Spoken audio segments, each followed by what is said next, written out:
thanks for tuning back into my channel and part 2 of this episode, the Paradoxical INFJ. In my last video regarding this topic, I talked about how INFJs tend to have a really poor sense of themselves because we can be walking, talking contradictions. We went over our cognitive functions and discussed how each cognitive function and the order of those functions on our cognitive stack makes us paradoxical individuals. So if you didn't watch that first video, be sure you do so that you understand how our cognitive functions and the core of who we are causes us to be paradoxical. So today's video is going to be about all of those characteristics in which we aren't quite this way, but we also aren't quite that way either. So let's get started. Number 1, we are extroverted introverts. And I say that just to be funny. We are true introverts at our core, but on the surface, we may come across incredibly extroverted. So INFJs have extroverted feelings. So we are strong empaths. We are very concerned about the feelings of others. So we can shapeshift to be whoever our environment needs us to be in order to maintain the social harmony. So if we are with a group of extroverts, we can shapeshift into an extrovert too, for a short time anyway. If we are with a group of introverts and we feel they're too shy to put themselves out there, we can shapeshift into the extrovert of the group to guide them out of their shell. And if we are with a group of introverts who we feel they're trying to keep the energy low, then we will meet them where they are. I said in my last video that because we have dominant introverted intuition, where introverted intuition is concerned with looking at information in the present time and trying to make a prediction about what that indicates for the future, INFJs can be really good at reading patterns and telling the future, so they enjoy using their introverted intuition to help people. So they can enjoy counseling people and hearing about people's struggles so that they can say,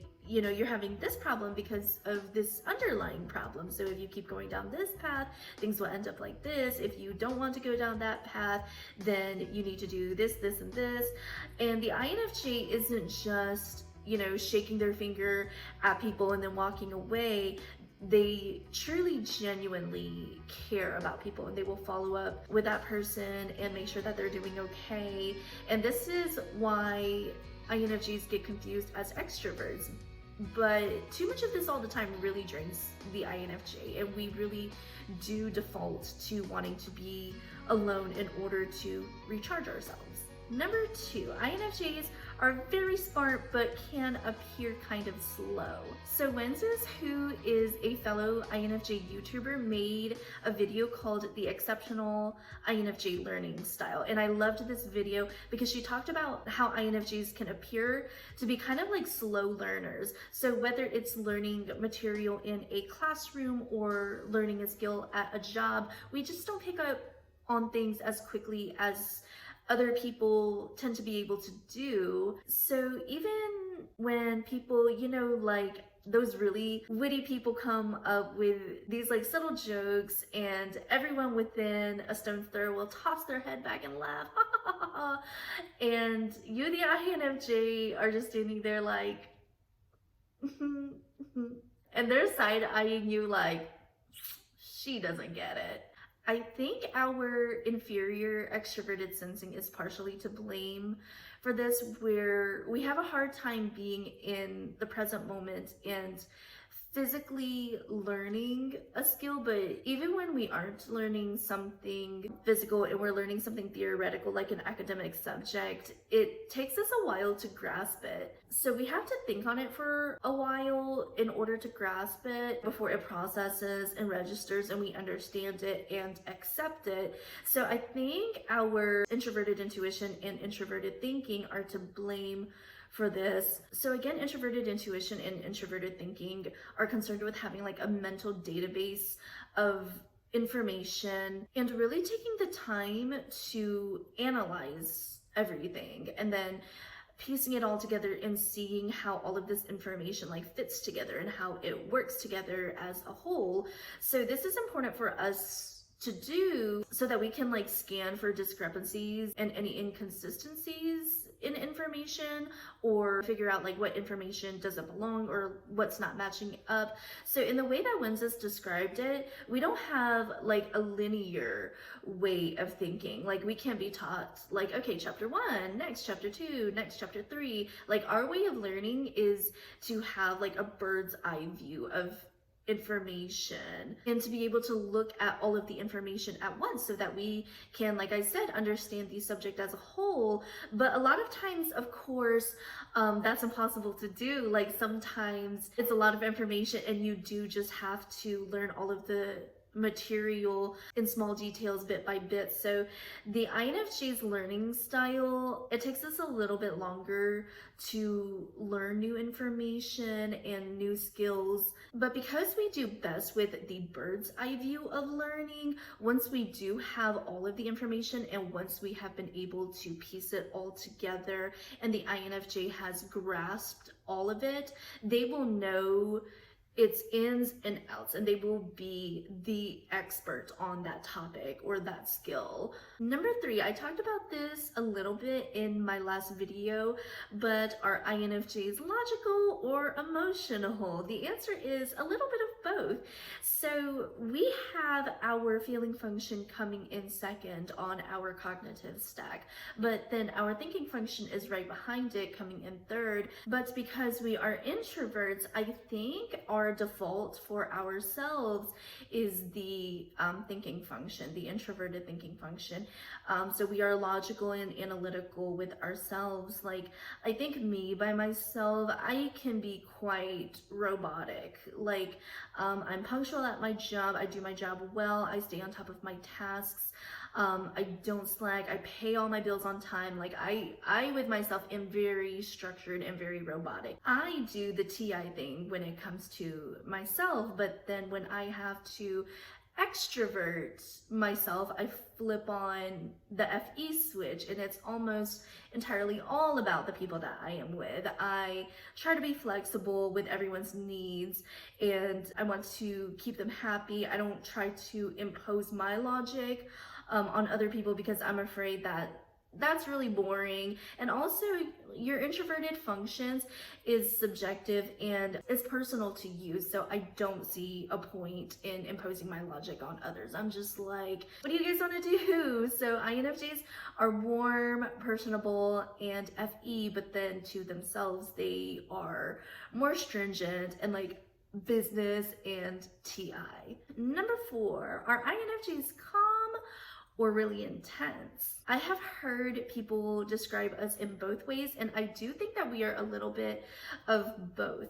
So in my last video, I said INFJs can be very calm and that we can be really down-to-earth people. We can be really calm and really easygoing, but I think that that is us compensating for our other side, our really intense, uptight, perfectionistic side. INFJs are perfectionists. So when we get started on anything, we really make sure that it is done well. So we can become really worked up and really obsessive over something. Or like most of the time, INFJs are pretty open-minded and unopinionated because like I said before, INFJs like to see things from all angles and they don't just accept anything as like the truth.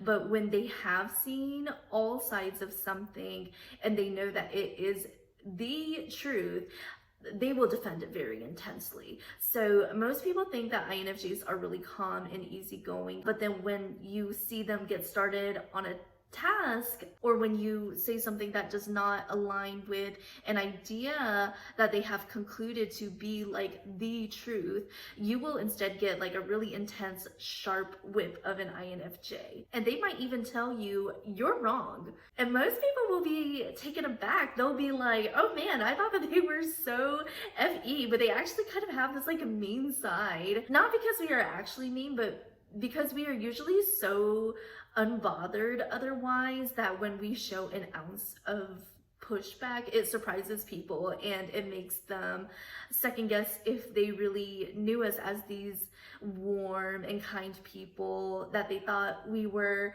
So INFJs, calm but also really intense. Number 5, INFJs, dull duds or actually really goofy. So I guess this point depends on who you're talking to, but even though INFJs are perceived to be slow, aloof, dull, and kind of serious, mystical, dreamy people, I have found that INFJs have a really weird but witty sense of humor. So we are not into traditional humor like physical humor or slapstick humor or edgy humor, but we are really more into like dark humor, deadpan humor, or droll humor. I guess some people don't get that. Like my ISTP husband, where he has secondary extroverted sensing, he's more into humor that's like in your face, obviously funny humor, like people tripping or like, you know, making fun of people. But I guess because the INFJ brain is wired to where we're always like puzzling things and piecing things together, we enjoy subtle humor like deadpan humor or droll humor, where you require a little bit more context or thought on something in order for it to be funny. So INFJs aren't as dull as people think. Around the right people, INFJs can be really silly and really goofy, and have like a really funny sense of humor. Number 6, go-getters or procrastinators. So you can really clearly see both sides of this to the INFJ. So the first reason why we procrastinate is because we are very low energy people and we try not to exert ourselves unless and until necessary. And then secondly, we are perceivers. So that means that we gather information first before taking action. So we like to have all information up front and make as many decisions up front as possible before getting started on anything. And then lastly, we are procrastinators because we know that procrastination for us is just like the calm before the storm. Like we know that once we get started on something, we are going to be going full speed ahead and we will stop at nothing until it is done, and it is done well. So our modes are like 0 or 100 and there is no in between. So we prefer to power through things instead of, you know, doing a little bit, taking a break, coming back to it later, and then taking a break again, and then coming back to finish it.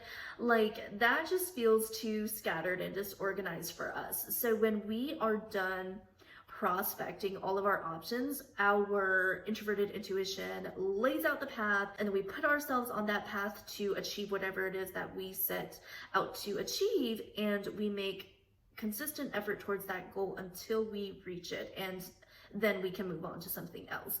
So introverted intuition is concerned with figuring out which path is the best path forward. So when it has chosen the path and it has made the decision to extrovert itself in the form of extroverted sensing, watch out, because that introverted intuition is going straight for the goal and there is no stopping it. So INFJs are procrastinators until we are go-getters, and then when we are in go-getting mode, you best get out of our way. Number 7, we are compassionate with others, but private with ourselves. So INFJs cannot stand small talk. When we talk to people, we don't want to talk about the weather or your favorite store. We want to talk about what inspires you, what your goals and dreams are, what your struggles are. So that is the kind of information that we want to know about people. We genuinely really care about people.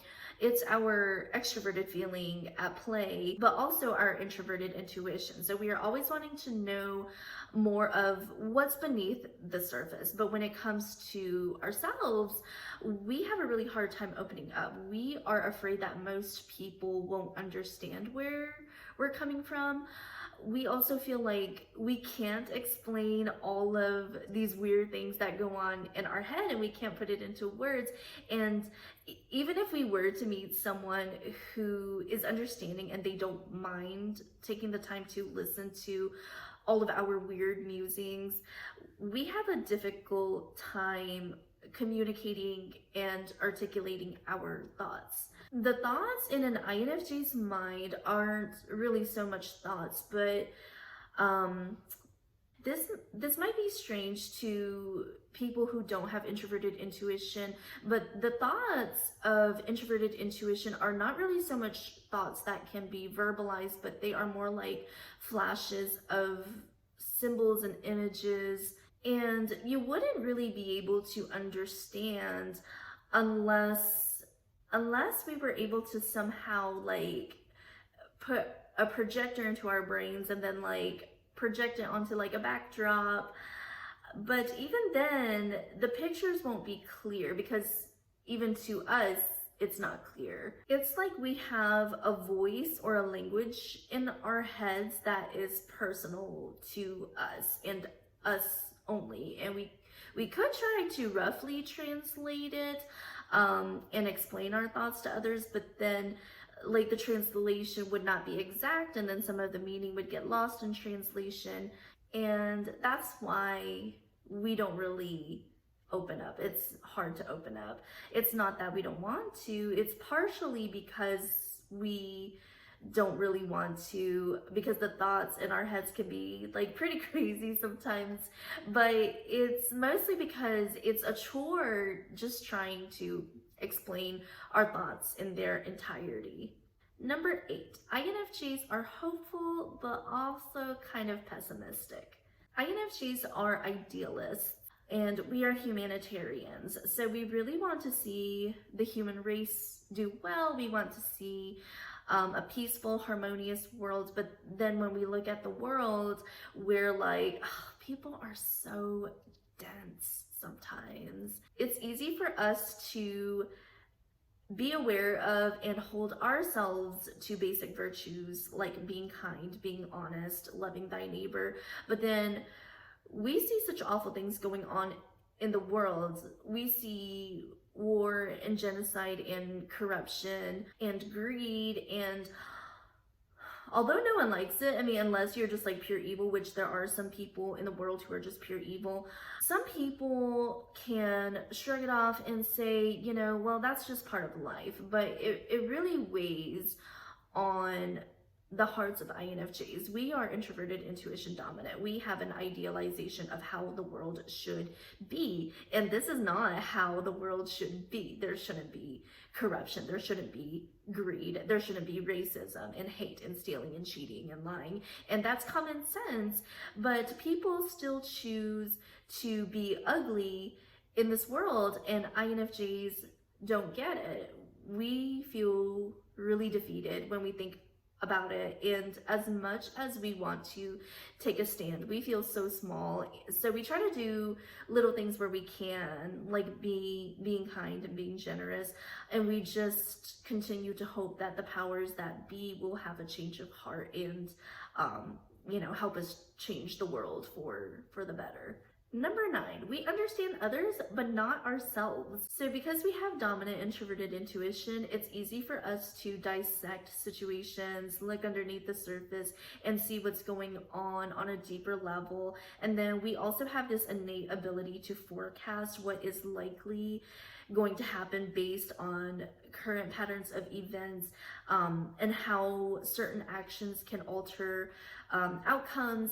And then because we have secondary extroverted feeling, we like to use our NI to do FE things. So we like to counsel people and help them through their problems. A lot of people will come to the INFJ about their problems, and the INFJ will be good at breaking down the situation and making sense of people's like feelings, and then mapping out a few paths for them to help them, you know, determine which path they need to take in order to achieve their most desirable outcome. And then people are really appreciative of the INFJ for this, and they're all, you know, feeling like mystified about how the INFJ is so good at laying out all of these, you know, really complex things about a situation.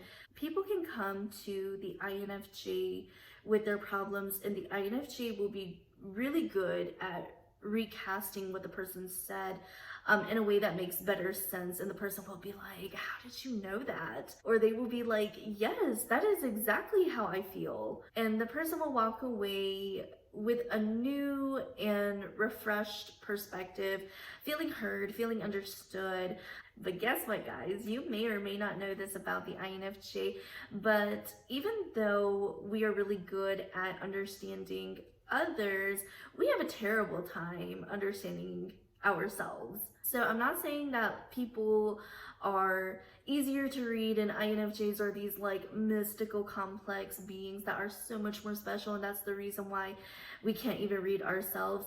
But I guess for others, when you give us bits and pieces of your life, or this problem that you're going through, we don't have all the pieces. We only have the pieces that you give us, but it's enough for us to formulate a hypothesis or get a good idea of what's going on and what you should do. But then when it comes to ourselves, like, we have all the pieces because this is our life and our problems, and we're going through it on a daily basis. And whenever you have that many pieces to handle, then it gets harder to piece them all together, and it's harder to make sense of it. So this is probably why INFJs can understand others, but then we have a harder time understanding ourselves. Number 10, big picture thinkers, but also detail oriented. So because of our introverted intuition, we are more concerned with the bigger picture, the future implications of things, the final goal. So a lot of times we might sidestep little details, but at the same time, INFJs are incredibly detail oriented. We can be picky about small things like typos or grammatical errors, or if something is out of place in a room. So we are mostly just about that end result and, finishing something, completing a project, but we are also detail oriented. We want it to be done well. Number 11, INFJs are complex yet simple. INFJs are definitely complex individuals. We ponder a lot, we love deeply, we get ourselves into trouble because our heads and our hearts are constantly at war with one another. Oftentimes, even from childhood, INFJs will have this persistent fret, like something is wrong or that there is something that we're missing. So we go through life picking up these really complex ideas and thoughts that most people can't understand, or it doesn't even register to most people. So we are very complex in this way, but underneath it all, we just want to have a simple life. We don't want to complicate things. We just want to feel like we're fulfilling a purpose for the greater good. And we don't care about living like an extraordinary life or an extravagant life. We don't care about money, fame, or fortune. Most INFJs will say that we are minimalists. We are minimalists with our thoughts as well as with our possessions. Our introverted intuition way of thinking is to boil things down to just the truth and a few concepts to guide us. And then it's the same thing with our belongings. We don't want a lot because that's just, overwhelming and extra stimuli that we don't need. We'd rather have just a few belongings and a few things that we love rather than a bunch of crap that's useless. Number 12, INFJs are decisive but also indecisive. So because we are perceivers, we gather information first and then make decisions second. So when we are faced with decisions, we can really freeze up and get anxious and worry that the decision won't be the right one.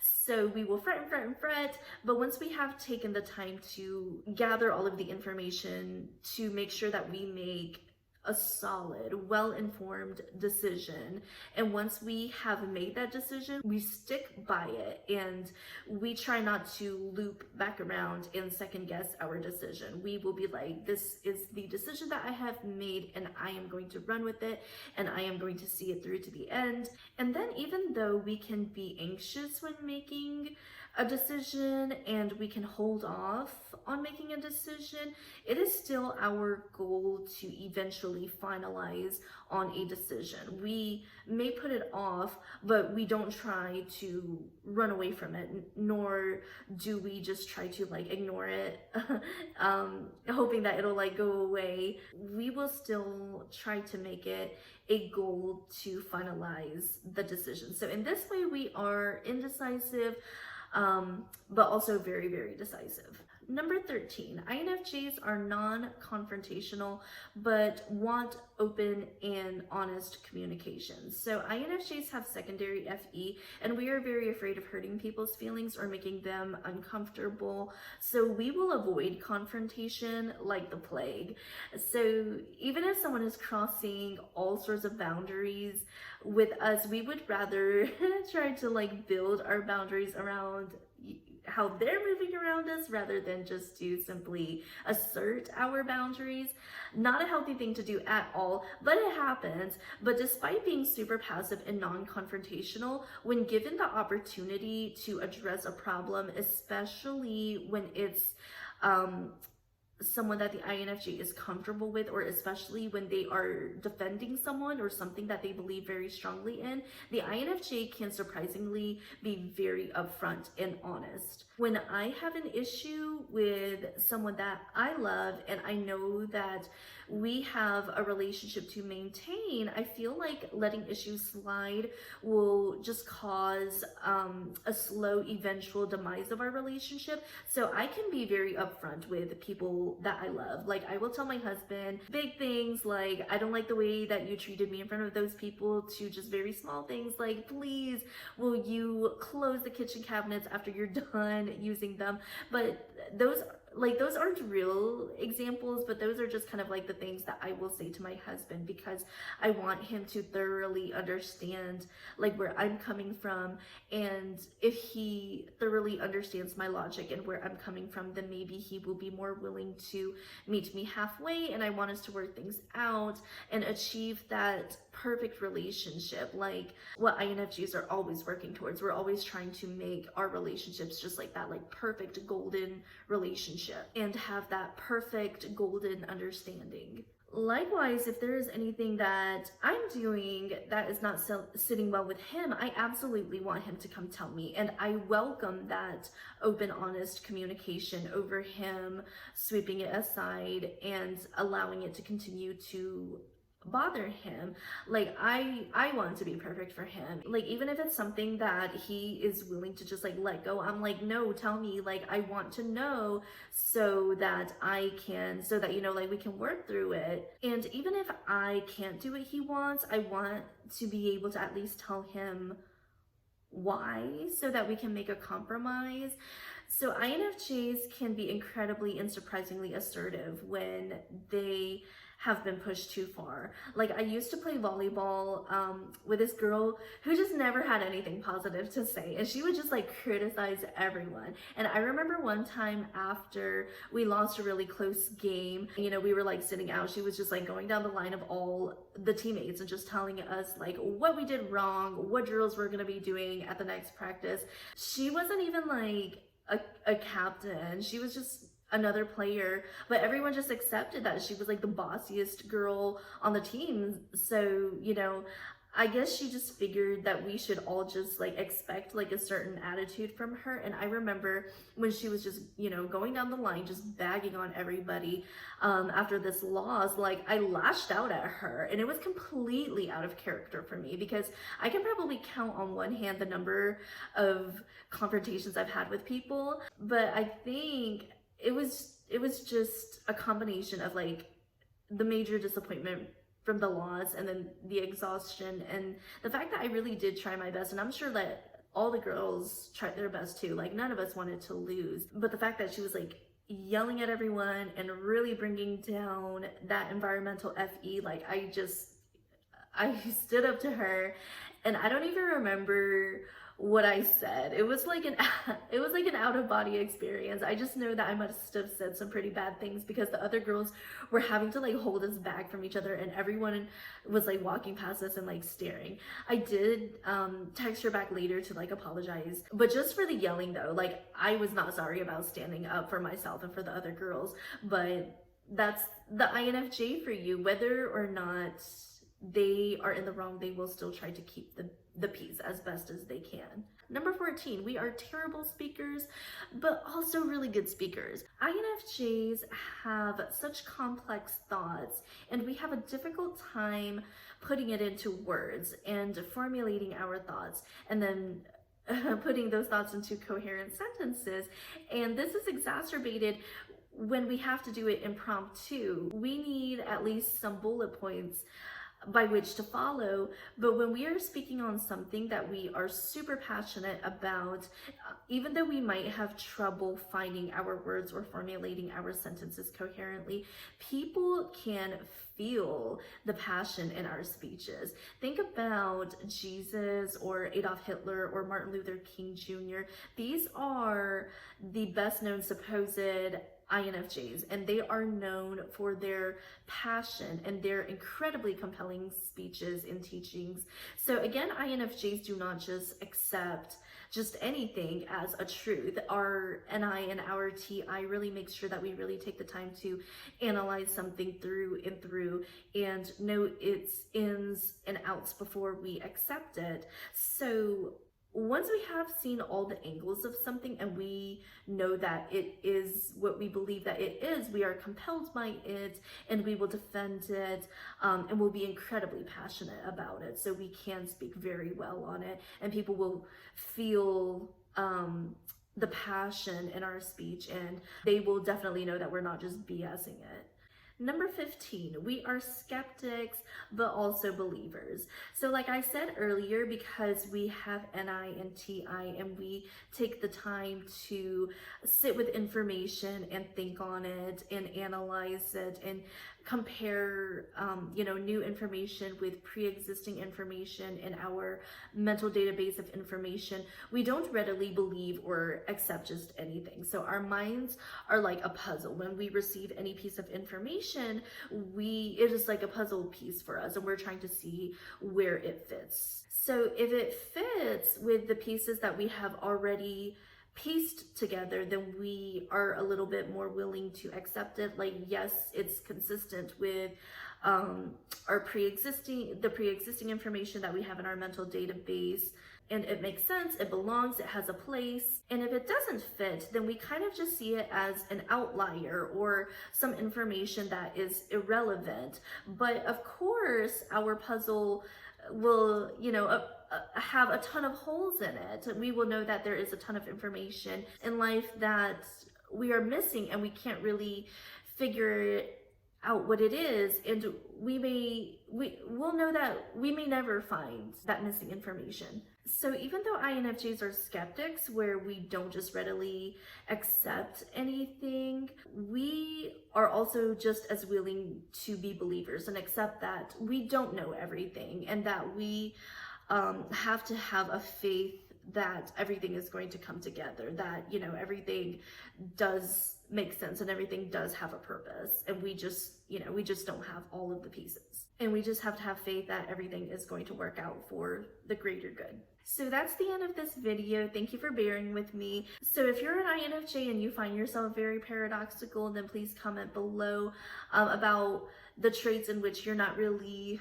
all this way, but you're not really all the other way either. I love hearing from you guys in the comments. So until next time.